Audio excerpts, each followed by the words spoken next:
There was a time, post-colonial, Cold War,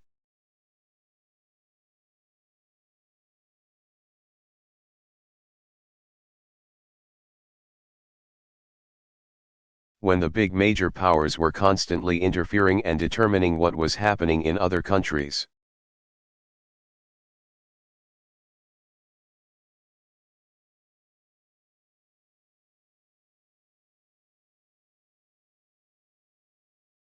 And frankly, the United States sometimes was involved in trying to decide who should be in charge of countries.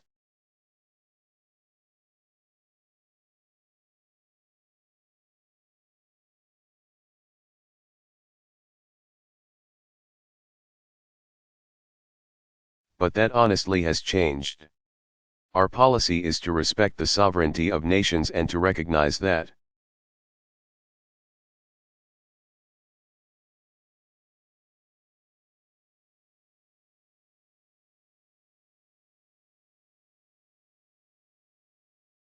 it's ultimately up to the people of those countries to determine who leads them and their form of government.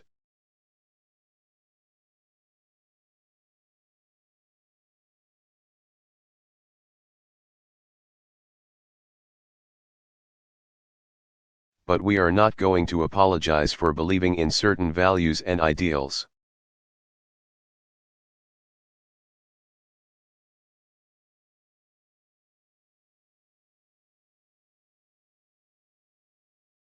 And I may interact with the government, out of necessity, where we have common interests.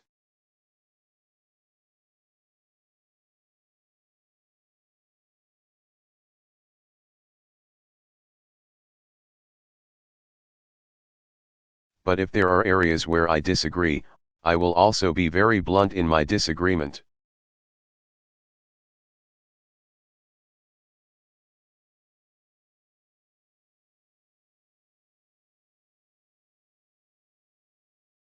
And that's true whether it's Russia or China, or some of our European friends, or a great friend like Kenya.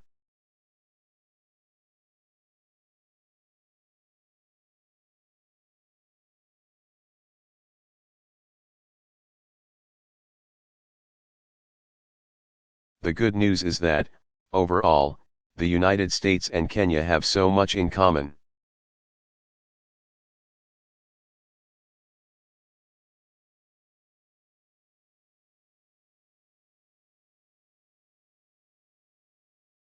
So much shared history, such strong people-to-people ties, that the disagreements we have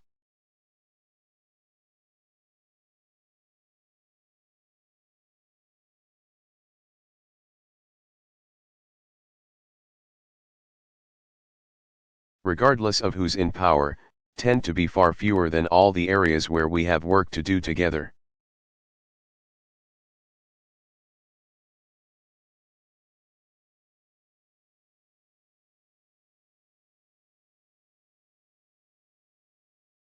But I'm very encouraged to see that we've got such a strong civil society that's going to help move Kenya forward.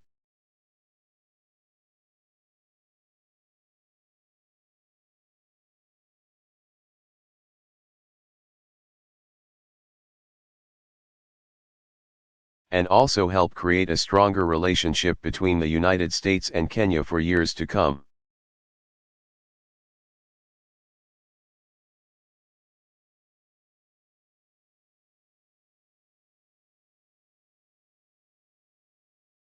So thank you for being here.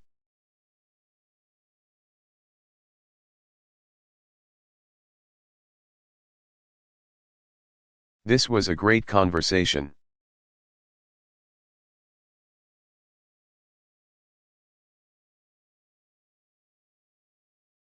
Barack Obama.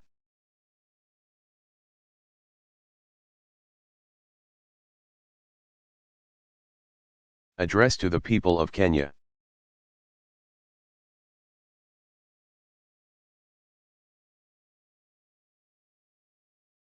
Delivered July 26, 2015, Safaricom Indoor Arena, Nairobi, Kenya.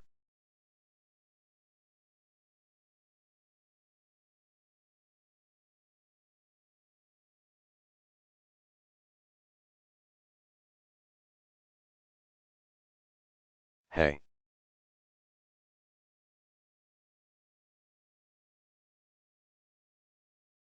Habari zenu. Wa Kenya MPO. It is great to be back in Kenya. Thank you so much for this extraordinary welcome.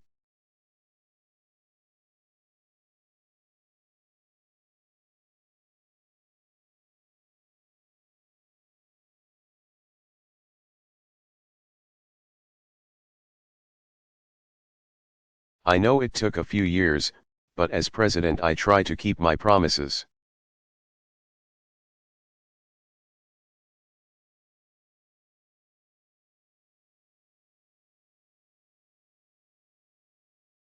And I said I was going to come, and I'm here.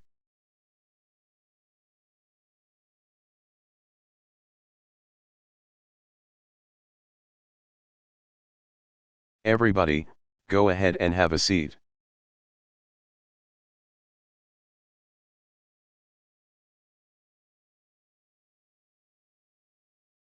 I'm going to be talking for a while.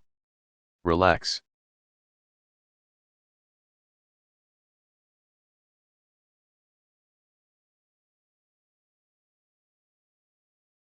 I want to thank my sister, Dr.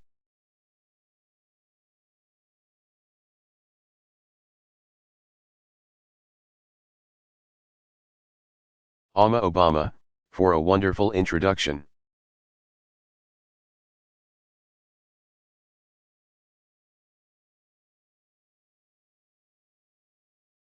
I'm so glad that she could be with us here today.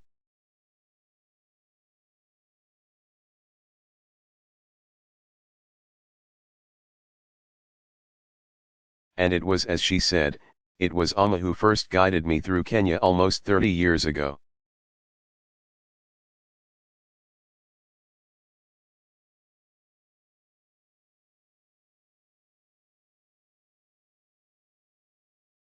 To President Kenyatta, I want to thank you once again for the hospitality that you've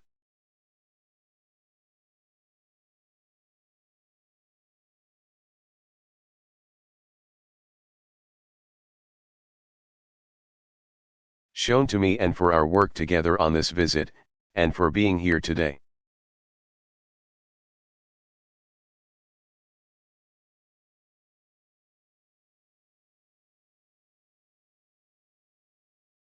It's a great honor.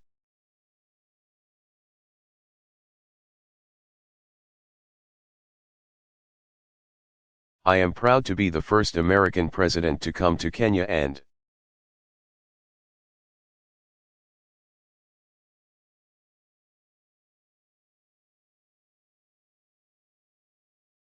of course, I'm the first Kenyan American to be President of the United States.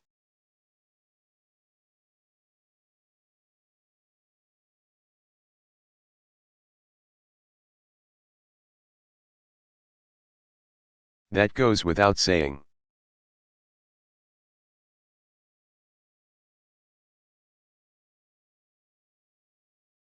Audience member, I love you, Obama.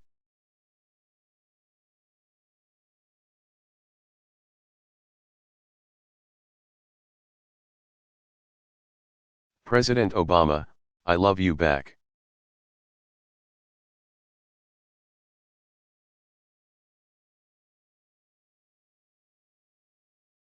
I do.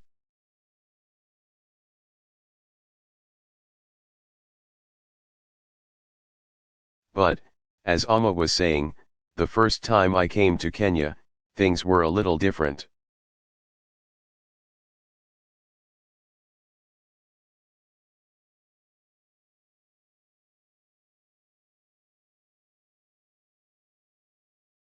When I arrived at Kenyatta Airport, the airline lost my bags.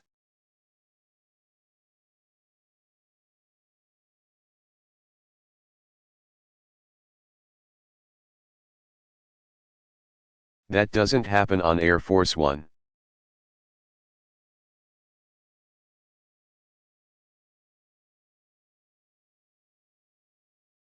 They always have my luggage on Air Force One.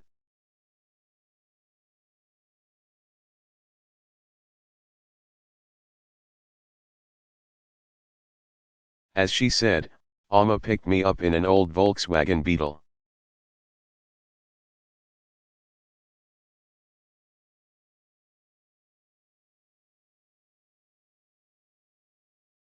And think the entire stay I was here it broke down 4 or 5 times.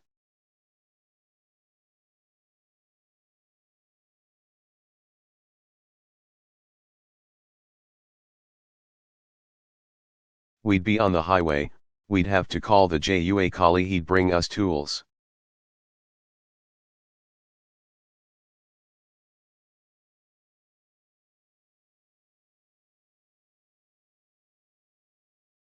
We'd be sitting there, waiting. And I slept on a cot in her apartment.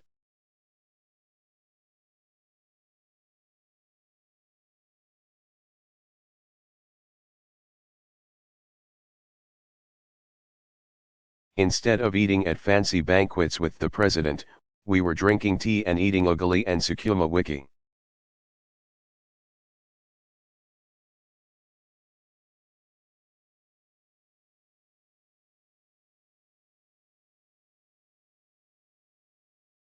So there wasn't a lot of luxury.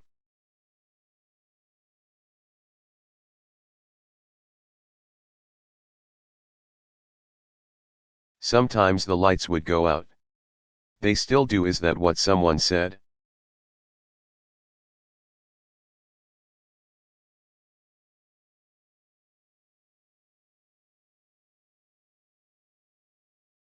And over the course of several weeks, I'd meet my brothers and aunts and uncles.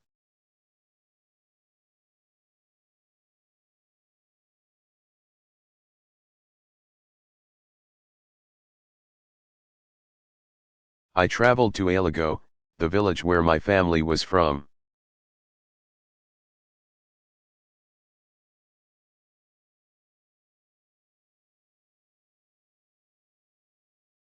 I saw the graves of my father and my grandfather.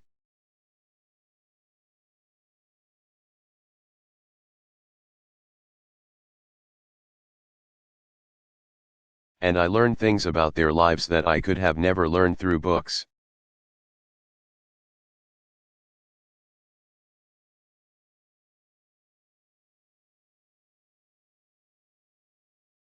And in many ways, their lives offered snapshots of Kenya's history.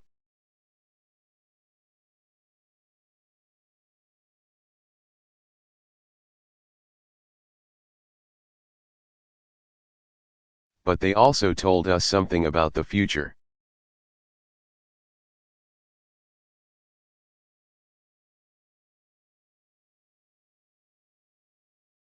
My grandfather, for example, he was a cook for the British.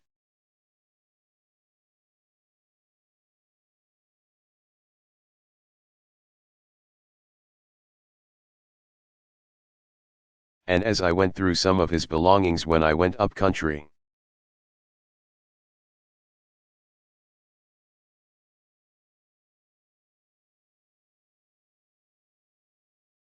I found the passbook he had had to carry as a domestic servant.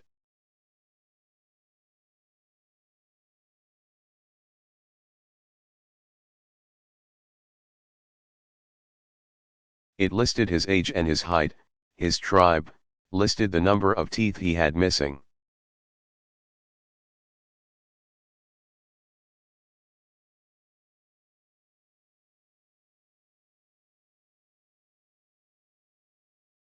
And he was referred to as a boy, even though he was a grown man, in that passbook.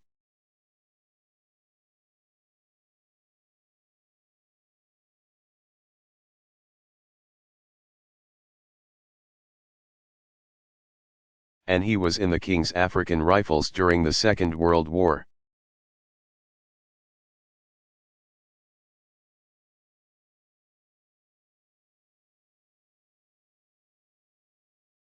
And was taken to the far reaches of the British Empire all the way to Burma.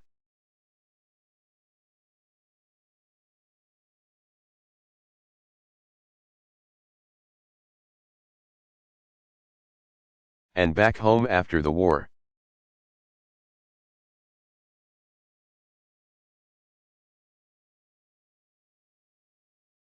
he was eventually detained for a time because he was linked to a group that opposed British rule.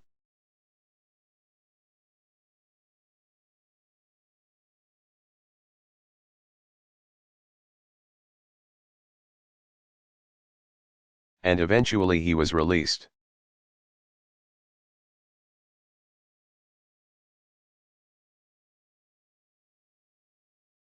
He forged a home for himself and his family.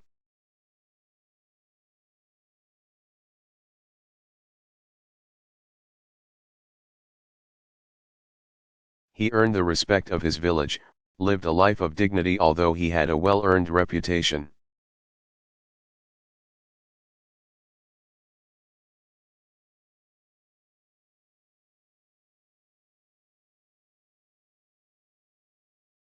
For being so strict that everybody was scared of him and he became estranged from part of his family.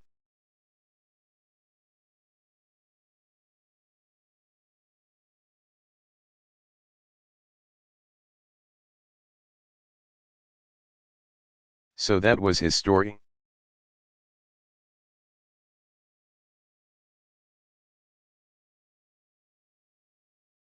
And then my father came of age as Kenyans were pursuing independence.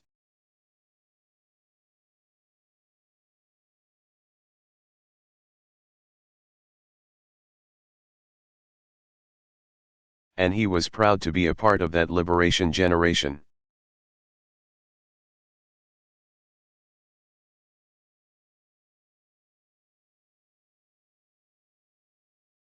And next to my grandfather's papers, I found letters that he had written to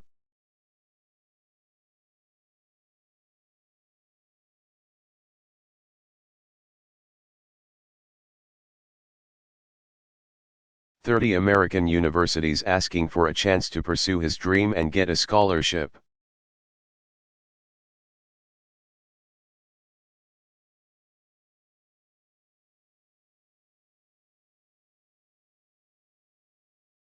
And ultimately, one university gave him that chance, the university.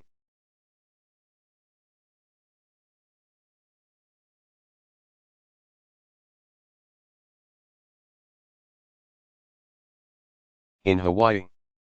And he would go on to get an education and then return home.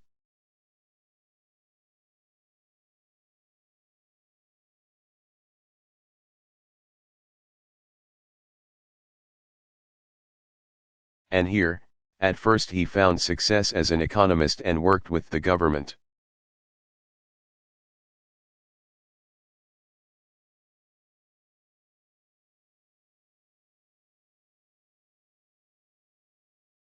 But ultimately, he found disappointment in part because he couldn't reconcile the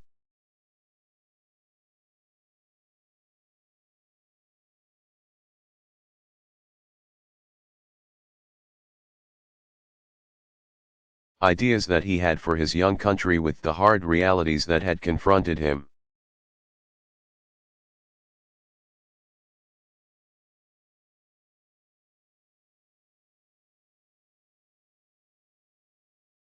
And I think sometimes about what these stories tell us, what the history and the past tell us about the future.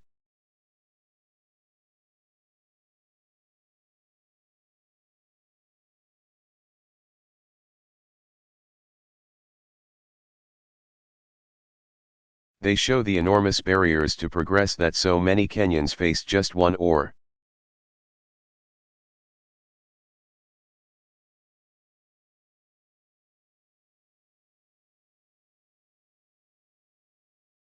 two generations ago. This is a young country. We were talking last night at dinner.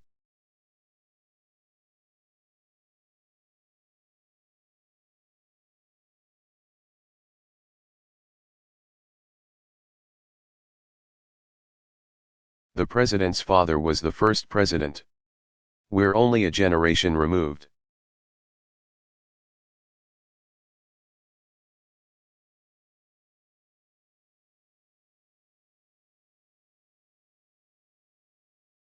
And the daily limitations and sometimes humiliations of colonialism, that's recent history.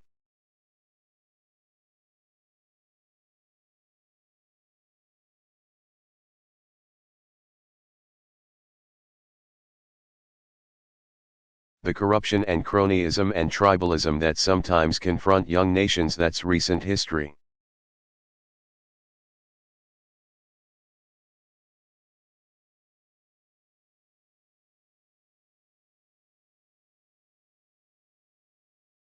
But what these stories also tell us is an arch of progress from foreign rule to independence.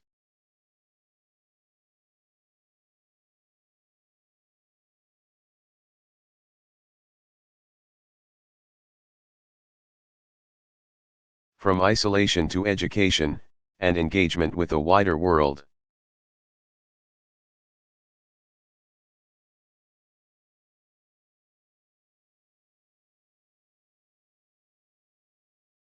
It speaks of incredible progress. So we have to know the history of Kenya.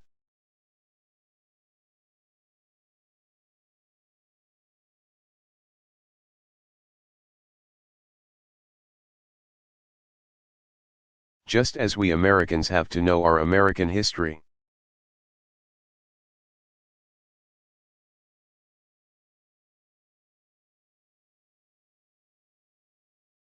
All people have to understand where they come from.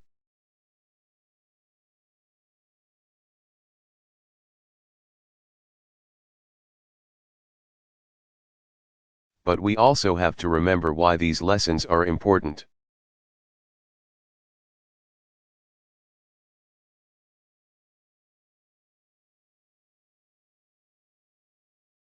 We know a history so that we can learn from it.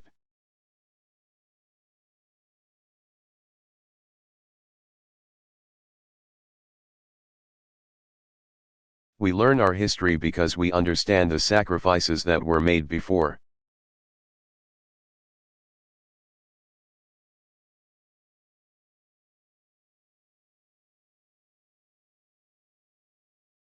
So that when we make sacrifices, we understand we're doing it on behalf of future generations.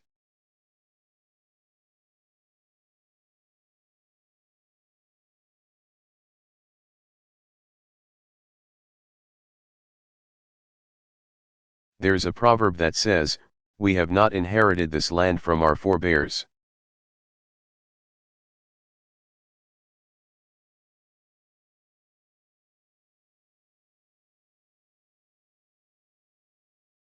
We have borrowed it from our children.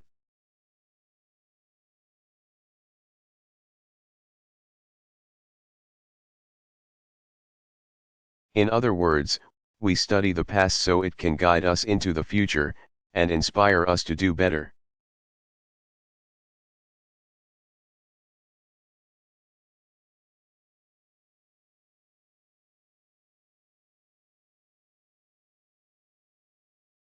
And when it comes to the people of Kenya, particularly the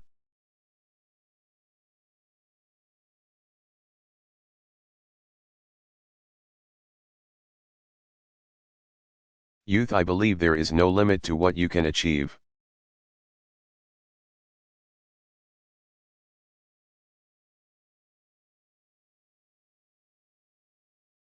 A young, ambitious Kenyan today should not have to do what my grandfather did, and serve a foreign master.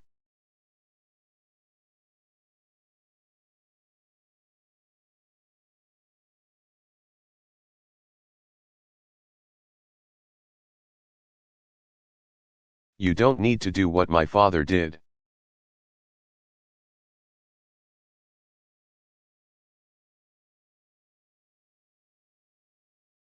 And leave your home in order to get a good education and access to opportunity.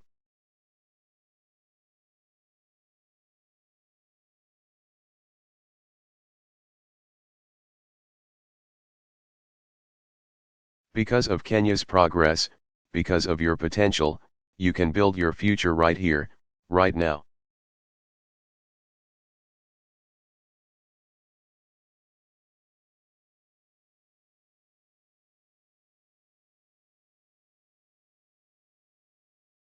Now, like any country, Kenya is far from perfect, but it has come so far in just my lifetime.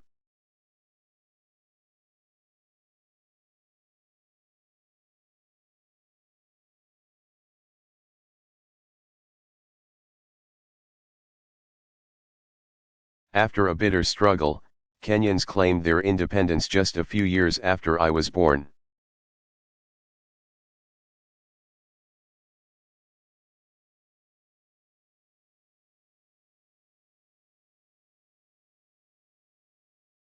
And after decades of one-party rule, Kenya embraced a multi-party system in the 1990s.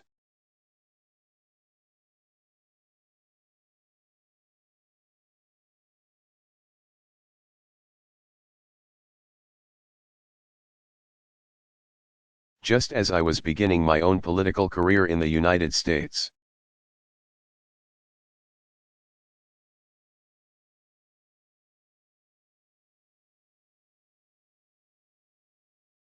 Tragically, just under a decade ago, Kenya was nearly torn apart by violence.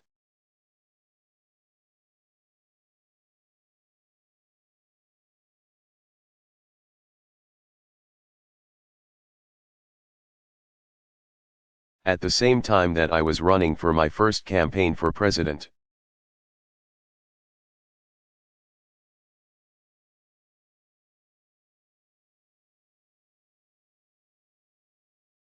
And I remember hearing the reports of thousands of innocent people being killed or driven from their homes.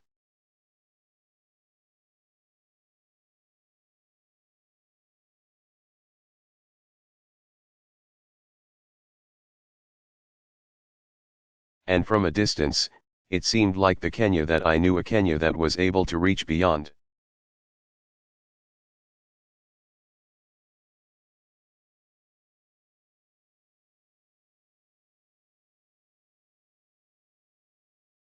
Ethnic and tribal lines, that it might split apart across those lines of tribe and ethnicity.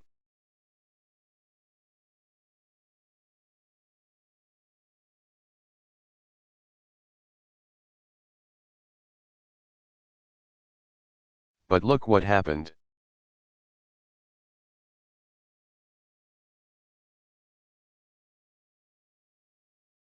The people of Kenya chose not to be defined by the hatreds of the past. You chose a better history.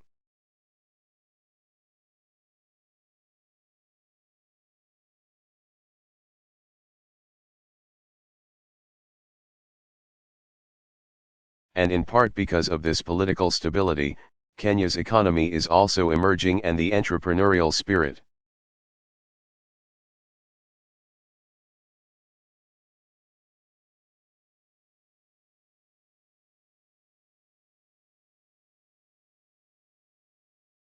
That people rely on to survive in the streets of Kibera can now be seen in new businesses across the country.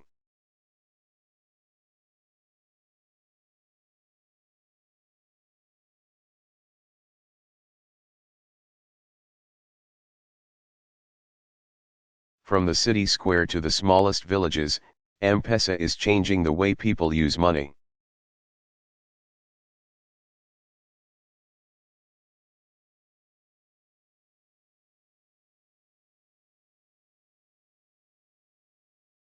New investment is making Kenya a hub for regional trade. When I came here as a U.S. Senator,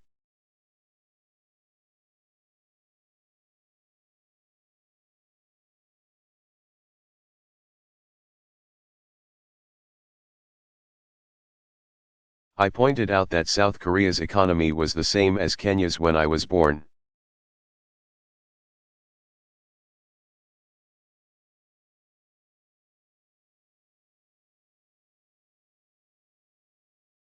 And then was 40 times larger than Kenya's. Think about that. It started at the same place South Korea had gone here, and Kenya was here.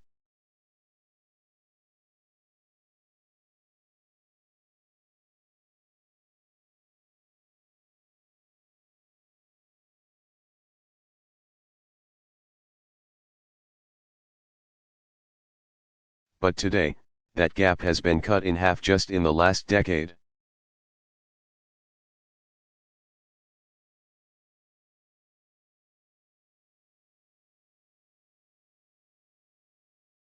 Which means Kenya is making progress.